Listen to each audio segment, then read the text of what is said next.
Après l'annonce de nouvelles restrictions par le gouvernement portugais, la semaine dernière, on a quitté Péniche dans le but de rejoindre une nouvelle destination.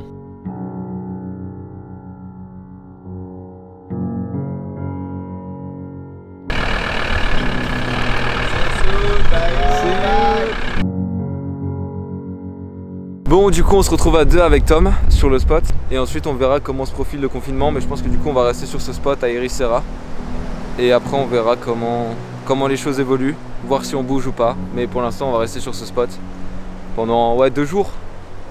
2 jours. 2 jours.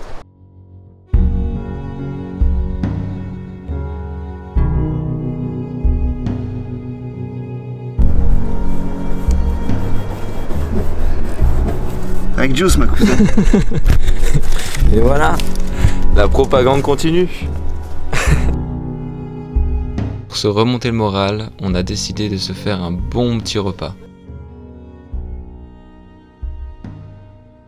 Ça nous a permis aussi de discuter de ce qui pouvait potentiellement nous arriver, de comment gérer la chose et de ce qu'on pourrait faire pour éviter d'être coincé, sachant qu'il nous restait très peu de temps pour nous décider. Plus mon gars.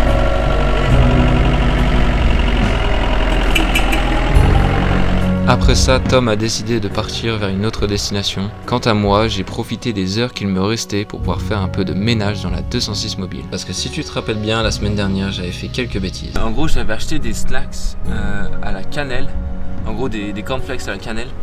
Et je les mangeais pas et j'ai vu qu'ils traînaient un peu derrière. Du coup, j'ai pris le sachet en fait pour le tirer et l'enlever. Et sauf que tout s'est ouvert et en fait il y a un peu de poudre dans les cornflakes et du coup c'est ça que j'essaie d'enlever et c'est une horreur vraiment, genre ça colle en plus, c'est horrible. C'est vraiment un délire donc je sais pas, je vais continuer un petit peu, essayer d'enlever un peu de ça. Mais ça va être sport.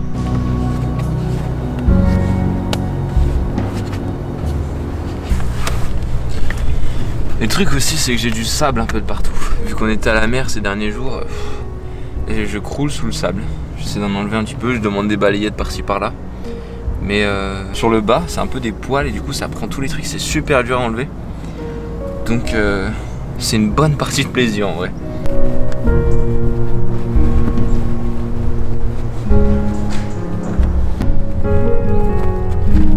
Bon, avant de partir, Tam il m'a laissé son skate parce que j'ai vu qu'il y avait un petit skatepark à Ericeira qui était bien sympa. Donc je me suis dit qu'avant de partir un peu plus dans le sud, faire un petit arrêt là-bas, ça pourrait être nice pour me dégourdir un peu les jambes parce que ça fait longtemps que j'ai pas fait de skate.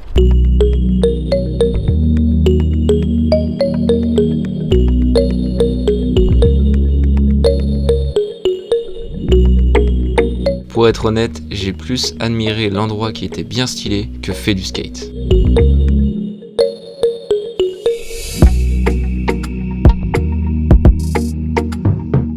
Bon, maintenant il va falloir la jouer fine parce qu'en gros le confinement il se met en place ce soir à minuit et en fait il y a une petite carte, je te la montrerai, je te la mettrai là ou là. Il y a une petite carte du pays où en fait qui te montre les endroits confinés et donc du coup il faut que je les évite au maximum et vu que là je suis dans la région de Lisbonne, il faut que je traverse Lisbonne histoire de pas avoir de problème parce qu'en fait on ne sait pas, vu qu'on a très peu d'informations, nous les voyageurs, vaut mieux la jouer safe.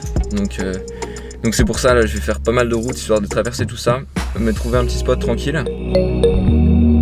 Et malgré la situation qui devenait de plus en plus complexe et les 2h30 de route que je devais faire dans la journée, je gardais tout de même le sourire face à ces paysages qui défilaient devant moi.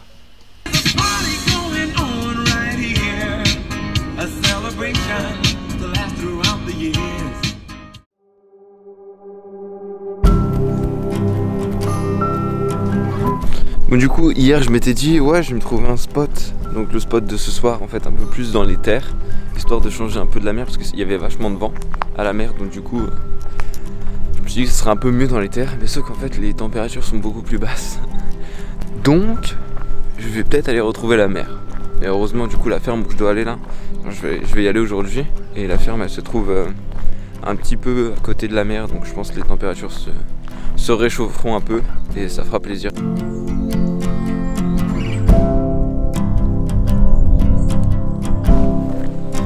Mais avant de partir, j'en profite pour me balader dans les environs, histoire d'aller voir de plus près les arbres qui sont propres au Portugal, les chênes lièges.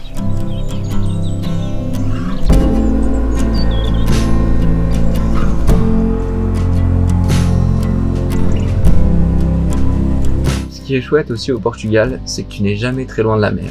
Donc j'en ai profité pour y retourner et par la même occasion rejoindre Tom qui était déjà sur place.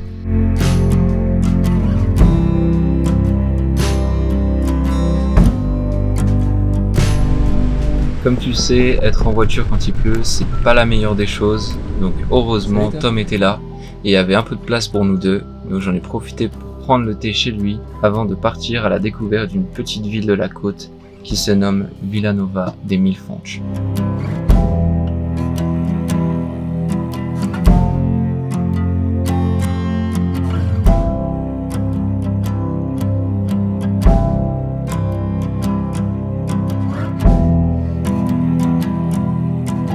Ce qui est bien aussi avec ce mode de vie, c'est que je ne suis jamais pressé et mes plans changent tout le temps. Par exemple, là normalement j'aurais déjà dû être à la ferme comme je te l'avais dit, mais finalement j'ai pris la route pour rejoindre des personnes que j'avais déjà rencontrées auparavant. On s'est donc retrouvé dans un spot bien stylé comme tu peux le voir, histoire de passer la soirée ensemble et partager un bon repas. Et franchement, je dois avouer que la côte portugaise est vraiment magnifique. Du coup, j'ai pas pu m'empêcher d'aller me balader le lendemain matin.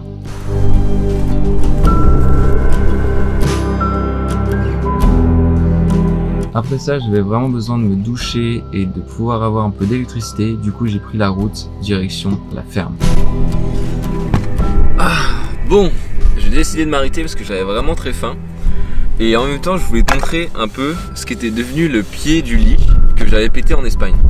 En gros, je l'ai pété au Pays Basque et je me dis putain, faut que je le répare et tout. Mais sauf que finalement, il me sert de table comme ça parce que c'est parfait. Ça fait avec le petit bout de bois qui est là, ça permet de faire un truc plat et je peux mettre ça ici. Donc c'est parfait parce qu'en fait, le truc qui est relou, c'est que ça coûte super cher. Ça coûte une blinde vraiment pour ce que c'est. Ça coûte 12 € une recharge comme ça. Et quand tu cuis à l'extérieur, en fait, avec le vent, et ben ça cuit pas vraiment et du coup ça consomme pas mal de gaz. Donc c'est une super solution. Donc j'ai eu plus de chance en le pétant que de la malchance, je pense. Et ça fait plaisir. Je suis bien content. Qu'est-ce qu'on fait? Pâte, hein. Pâte, as usual. Ouais mec. Petite pâte. Pâte gratuite. Trouvée sur une aire. Un gentil monsieur me les a donnés parce qu'il avait 5 kilos. Il m'a dit vas-y tu veux des pâtes, je fais ok mon gars, je suis chaud. Voilà. D'ailleurs ce petit bout de bois comme tu peux le voir me sert aussi de table à manger quand les conditions ne me permettent pas de profiter de l'extérieur.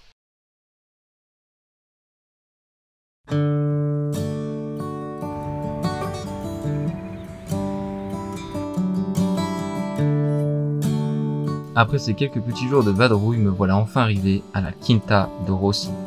Petite ferme avec des animaux en tout genre, mais surtout avec de nombreux services à disposition des voyageurs. Bon, j'en profite pour te présenter un petit peu l'endroit où je suis, donc la ferme où je suis arrivé. Et franchement, c'est trop chouette comme endroit parce que t'as que des vannes en soi, t'as aussi des caravanes. Et en gros, tout le monde est super sympa avec toi. C'est comme un camping. Mais sauf que tu connais tout le monde en à peine 10 minutes parce qu'on est très peu et du coup ça se donne une ambiance mais super chouette. Pour te dire carrément ce soir on va faire un barbecue tous ensemble, ça promet d'être très sympathique. Et ce qui était bien c'est que tout le monde mettait la main à la pâte. Certains s'occupaient du bois tandis que d'autres s'occupaient de la nourriture.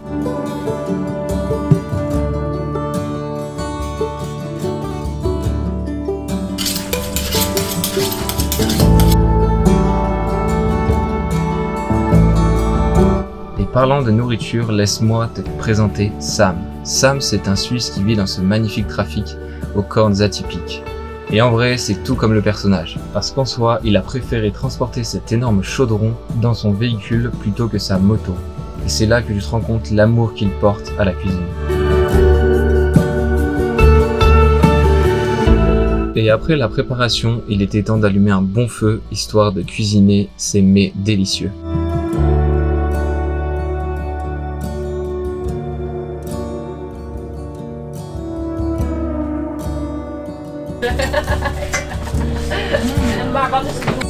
Et pour finir la soirée en beauté, Sam nous a fait une démonstration de guitare. The night has come and the land was dark and the moon was the only light. See.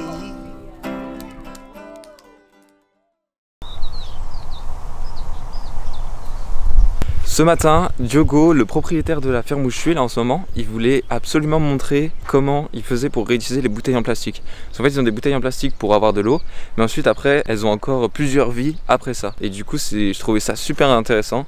Donc du coup, je vais te le partager.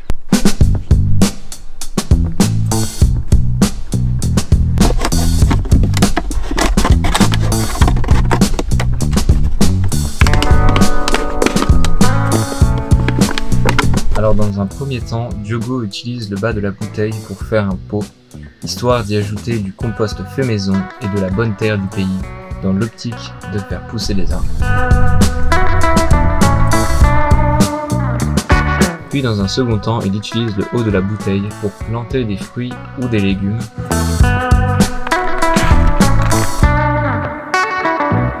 Puis il place le tout dans un arbre. Je t'avoue que j'ai pas trop compris, du coup je lui ai demandé pourquoi. I'm saving more space in the ground. Ok. Okay, so I can put in the other side, and then when start to grow, you can put like a net, Yeah. and the plants start to grow in the net with the wires or things like this. And So you you- have more sun, and you can reutilize the ground to put more vegetables.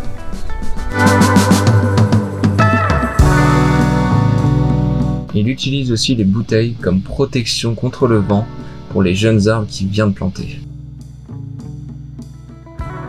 Pendant ce temps-là, sa famille et ses amis préparaient un repas tout droit sorti de la ferme le jour même.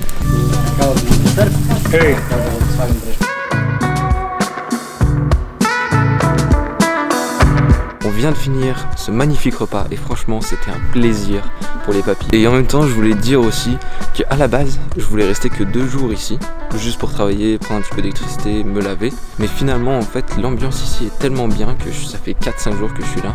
Parce que je suis arrivé et dès que je suis arrivé j'ai l'impression d'être dans la famille. Parce qu'en fait le truc c'est qu'on mange tout le temps ensemble autour d'une grande table et on discute tous ensemble comme ça tous les jours. Et t'as vraiment l'impression de faire partie de la famille après ça. Donc c'est franchement un endroit super. Et cet après-midi, Diogo nous a proposé de nous emmener à des petites cascades. Donc franchement, on a tous dit oui. Et comme ça aussi, il va nous montrer l'autre utilisation qu'il a pour les bouteilles de plastique.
Comme tu peux le voir, il n'y avait pas vraiment d'eau parce qu'en fait c'était pas vraiment la bonne période, parce qu'en fait il y a une saison pour ça, c'est de mars à mai où tu as de l'eau qui coule de la cascade.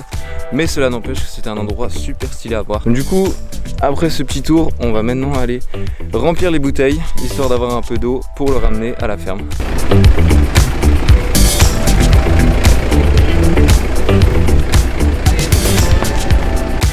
La dernière utilisation qu'il a des bouteilles d'eau, c'est qu'il s'en sert pour ramener de l'eau potable, tout droit sortie de la source, à la ferme.